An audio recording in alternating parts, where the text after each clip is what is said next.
This is the Berman Method podcast featuring Dr. Jake Berman and physician assistant Jenni Berman. We are here to treat problems and not symptoms. Disclaimer, this podcast is for entertainment purposes only and not to treat anyone or to give medical advice. If you are interested in any information that we are giving and would like to use this for yourself, we recommend that you contact your primary care physician or reach out to us and ask us questions about yourself specifically. Enjoy! And we're back. Happy New Year. It is the first week of January. We have officially started the Kickstart program of 2022.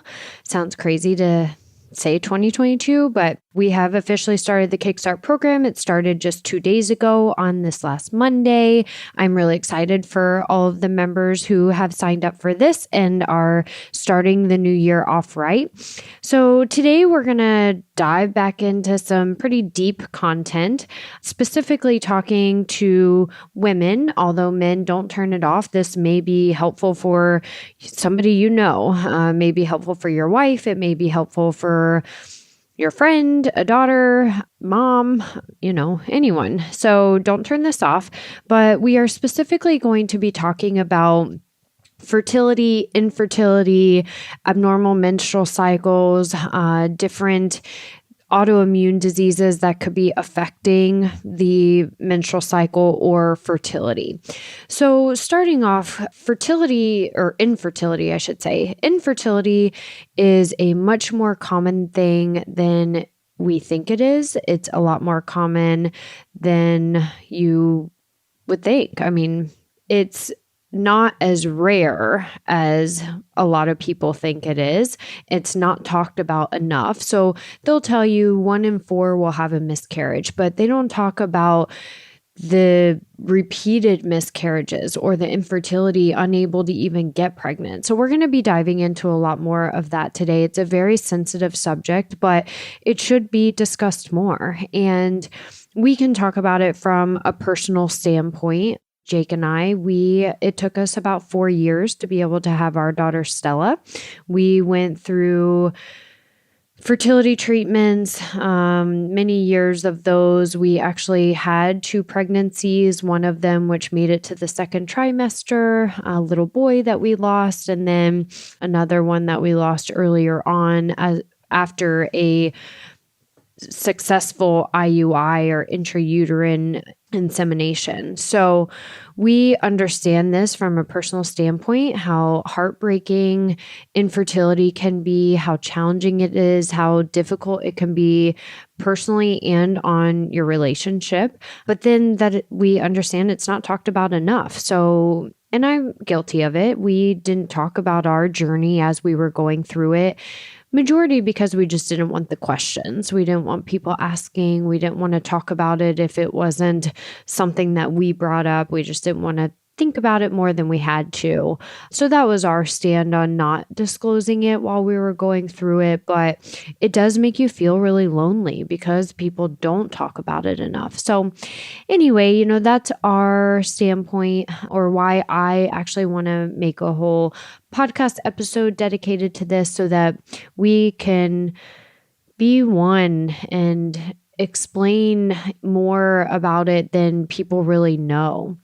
So to dive on in, there are many different infertility causes. There's many different causes for abnormal menstrual cycles.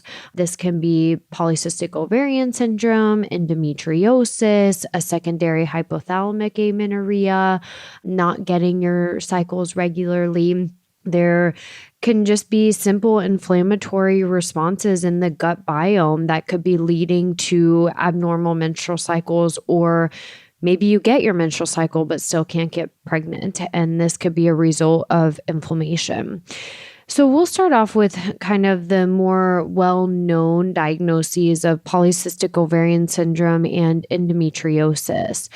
Polycystic ovarian syndrome is commonly related to an insulin resistance or prediabetes. So potentially overweight, although don't have to be. Most commonly have very abnormal menstrual cycle. So you may go 36, 40, 50, 60 days without having a menstrual cycle, or you may get one 3 months in a row and then skip it for the next 2 months. So they're typically abnormal menstrual cycles. They can have they call it facial hair. So they could actually have hair growing on the chin or the lower parts of the cheeks. That's a common symptom of polycystic ovarian syndrome, although, again, you don't have to have that symptom. So many different symptoms of this. The testosterone levels are often a little bit higher as well with polycystic ovarian syndrome. So what causes PCOS?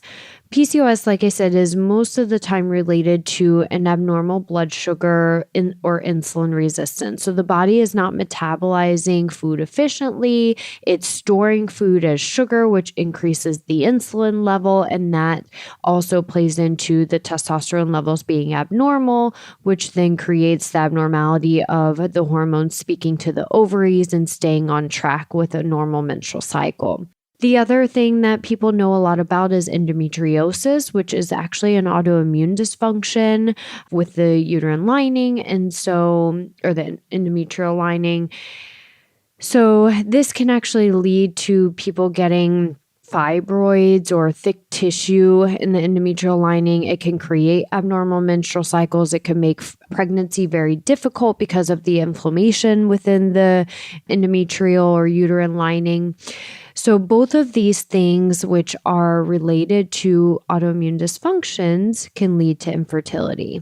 Now, I also mentioned something called secondary hypothalamic amenorrhea, where the hypothalamus isn't speaking to the ovaries correctly, so you don't have a normal menstrual cycle.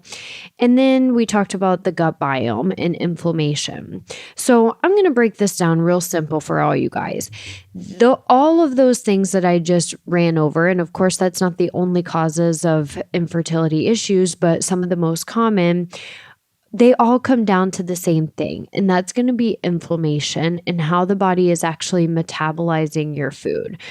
If you are sensitive to a food, so you don't necessarily have a food allergy, you're not having GI issues, but you may be having some other inflammatory type symptoms, including abnormal menstrual cycles or simple infertility where you're actually getting a normal period, but you're still not able to get pregnant. These things can actually be related to your gut health and inflammation internally. Now, you can't see it, so you're going to tell me, I don't have gut issues. But if you're having some of these symptoms, again, can be a result of the abnormal gut microbiome. So the microbiome is actually, the environment that makes up inside your gut lining. And if you are sensitive to a food or your body is not metabolizing this food efficiently, or you're storing food as sugar, all of these things can actually cause inflammation to increase. And this really leads to the abnormality of the gut biome where the environment is just not healthy.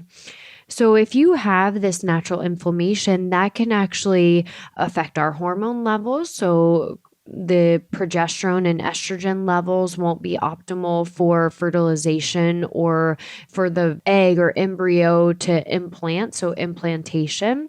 The inflammation can actually lead to a disruptive hormone cycle. So if the estrogen and progesterone aren't at their optimal levels at the right time and at the same time, then that will not allow for the sperm to actually fertilize the egg or again for implantation to occur. So that's, two reasons where inflammation could be harmful. Inflammation can actually affect the endometrial lining. So you have to have a certain thickness of the lining for the egg to actually be able to implant as well, or the embryo to actually be able to implant. And if the lining is not where it should be because inflammation is occurring throughout the gut system, then that could be another reason for infertility. The other thing is, Stress. Stress is a big factor of infertility. Of course, when you aren't getting your cycle normally, or you're getting your cycle every month and you're not pregnant, then that's going to increase cortisol levels and stress. But why is your stress level up in the first place? Is it simply because of this infertility cause, or are there other stressors going on, which is increasing cortisol levels, which is leading to the infertility?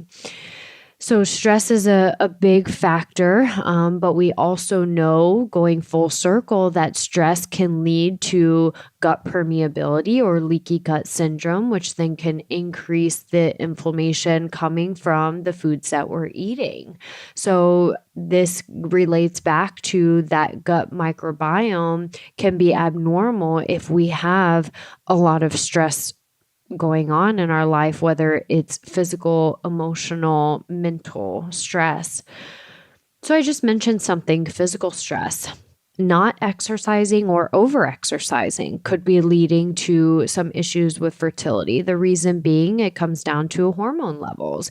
If we're not exercising, then likely our body is storing more sugar, or our insulin levels are higher, which then will create abnormal response to the ovaries or the hormones being released. Also, over-exercising can actually cause a low estrogen or progesterone level, which, like we said, the estrogen and progesterone have to be optimized for fertilization and implantation to happen. So again, I've kind of touched on a lot of different reasons that fertility or infertility could be going on, but I want to go back and specifically talk about gut health. This is huge in infertility and isn't talked about enough. A lot of people will talk about the BMI being in a normal range, or your weight being in a normal range. A lot of people will talk about polycystic ovarian syndrome or the abnormal menstrual cycles, but they don't talk about the cause. And we touched on the gut biome, so I'm going to dive a little bit deeper into that. Leaky gut, we've talked a lot about on this podcast, where the gut lining is not healthy and it breaks down, and this allows food particles to pass into the gut lining. Those food particles then the body treats as a foreign body, and the immune system is on overdrive. So antibodies, which are little inflammatory markers, are developed and start attacking our systems. We've talked a lot about this over the past several months, and these antibodies can attack systemically, and a lot of times they can actually attack the gut lining even more, attack the stomach, attack the environment of the gut, and it can affect the hormone levels. So now you have a lot of inflammation going on, and this inflammation can lead to not only increasing cortisol levels, which we just talked about, affecting the hormone release from the hypothalamus and pituitary, speaking to the ovaries and the adrenal glands, but it actually can affect the shaping of the eggs and the sperm. And so if the egg and the sperm, they have to have a special key to match up for fertilization to occur. And if the environment of the gut is affecting the shapes of these sperm and the eggs, they're not going to be able to match up. Thus, fertilization does not occur. Even sometimes fertilization will occur, but because of this abnormal environment or the shapes of these eggs and sperm, it can actually lead to birth defects. So the inflammatory process is, bottom line, the number one cause of many infertility issues, because the gut biome or inflammation will then lead to these autoimmune dysfunctions of the polycystic ovarian syndrome, the endometriosis, the amenorrhea. So what do we do? How do we find out? Where can we go from here?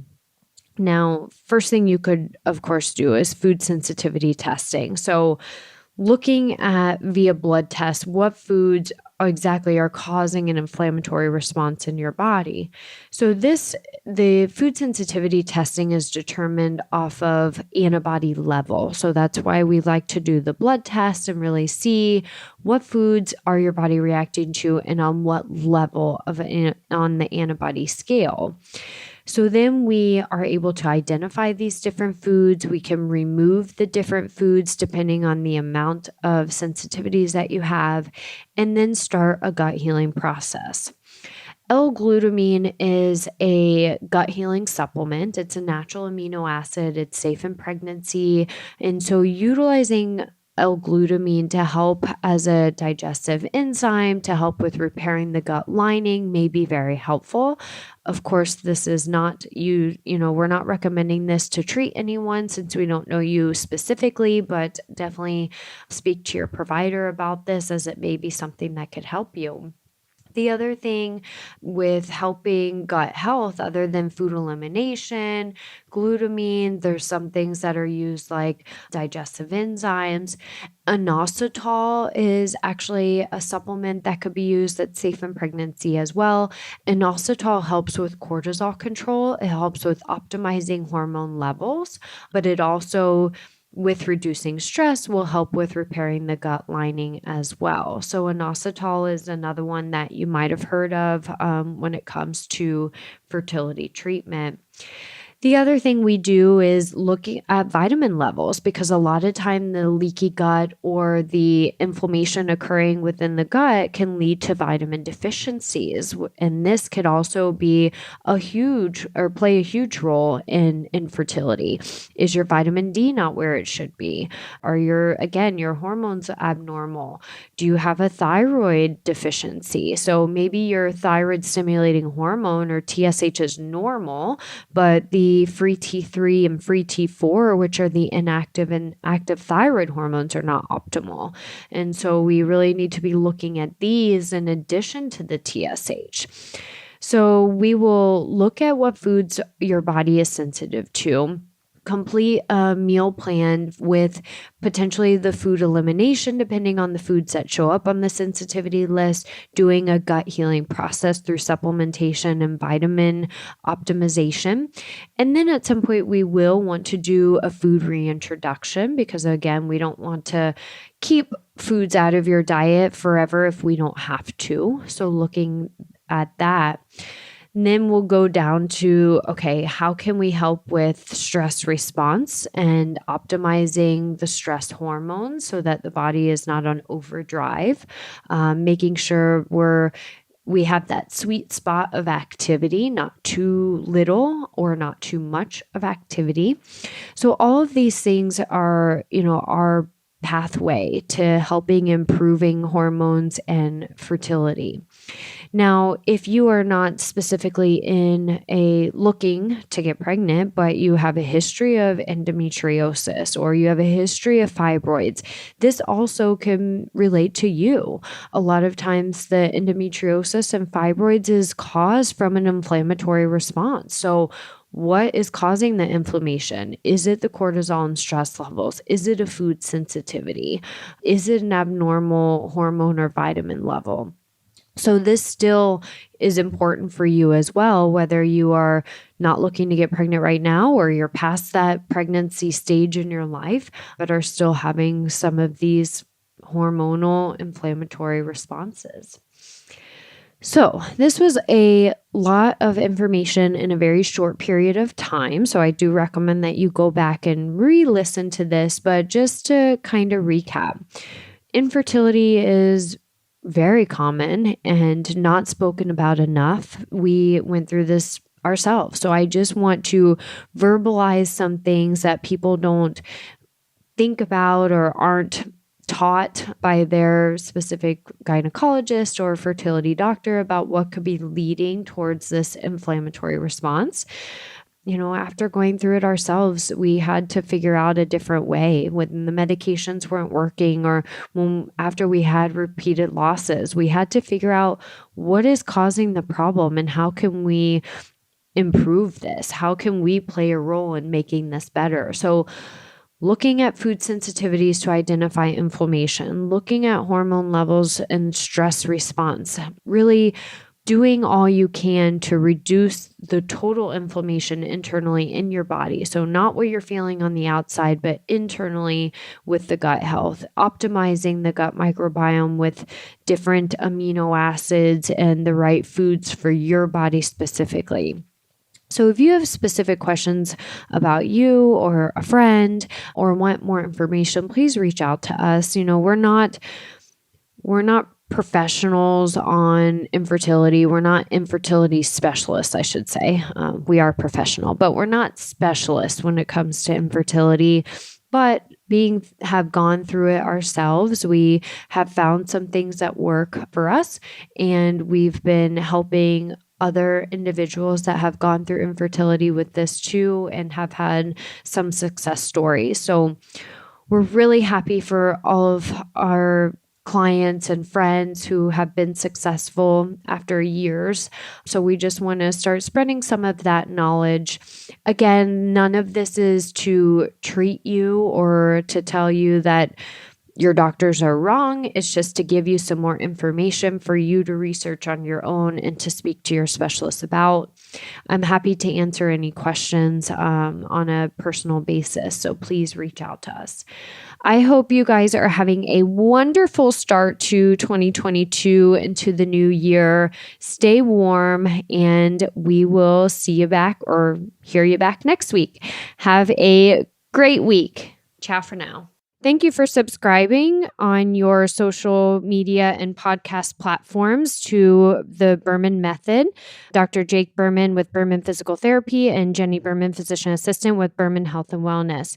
You can find more information on our website, www.bermanpt.com for physical therapy, bermanpt.com/wellness for the health and wellness. You can also find us on social media, Facebook, Instagram, and on your podcast platform. So be sure to follow us, like us, subscribe to us. And if you would like any further information, definitely visit our website and reach out to us. You may also find our free reports on the websites as well, where you can download this free information for yourself. Have a great day.